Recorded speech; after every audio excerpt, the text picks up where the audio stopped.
sortir d'une situation de pauvreté, il faut cesser de croire que tu es pauvre. J'ai dit c'est là-bas que ça commence parce que c'est au niveau de ta mentalité que tout se passe. Il t'est fait selon ta foi. De quelque manière que tu vas continuer à croire quelque chose et tu pries contre la chose est établie parce que tu as foi en elle. Amen. Très souvent lorsque nous pensons que Dieu ne nous donne pas l'argent, je t'ai dit hier, c'est parce que le peu que tu as déjà, il voit que tu n'es pas fidèle. Je t'ai dit que lorsque l'argent vient vers nous principalement pour 3 raisons. La première, c'est pour être multiplié. Tu te souviens? Je suis allé jusqu'à te parler de la nature des pépins, ceux qui étaient là.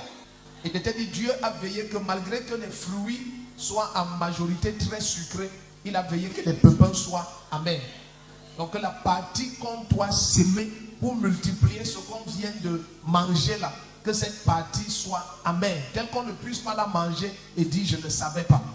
Donc ça fait que le principe même de la création voudrait que dans tout ce que tu reçois, il y a une partie qui soit destinée à la multiplication.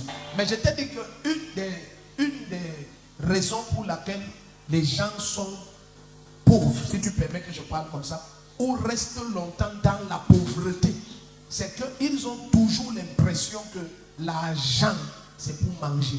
Parce que pendant qu'on avance, tu vas découvrir que un des plus grands problèmes des frustrations financières, c'est que si la frustration financière devient une frustration de ton âme, tu vas durer dans le problème là.